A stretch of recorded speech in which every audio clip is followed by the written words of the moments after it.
An EF-1 tornado hit the hamlet of Clark Mills, leaving behind destruction, taking 3 lives.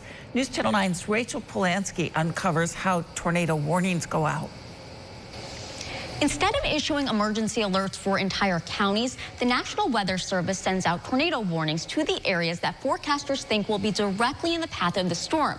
They do this by drawing polygons around the most threatened areas. Now, this is a zoomed-in view of one of those polygons. The tornado-warned area is highlighted here in red. The green line here, that's the tornado's actual path.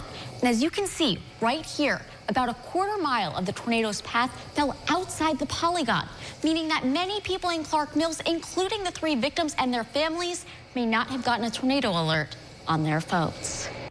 Just minutes after the National Weather Service in Binghamton made this Facebook post, the comments began pouring in.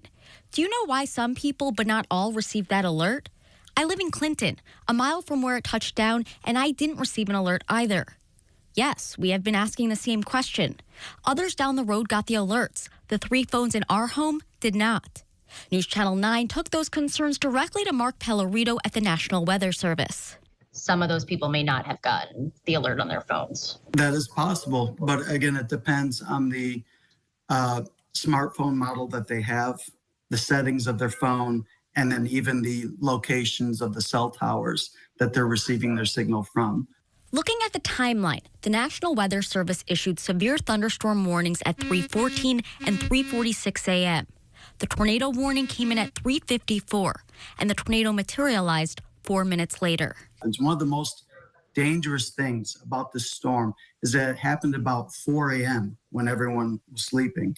And so in the middle of the afternoon, people tend to be aware of every warning that's going on, all the watches, warnings and stuff. But late at night, you're dependent on whatever you have set up to receive warnings. That's why the National Weather Service encourages you to have multiple ways of receiving warnings, whether it's opting into emergency alerts on your phone, having a NOAA weather radio, or signing up for New York Alert. It is critical that you have more than one way of getting a warning.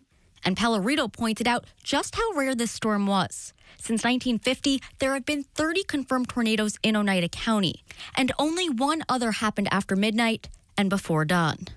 Because of recent staffing cuts at NOAA and the National Weather Service, News Channel 9 made sure to ask whether those cuts played any role in the forecasting of Sunday's storms. We were told that the Binghamton office has not lost any staff as a result of those national cuts.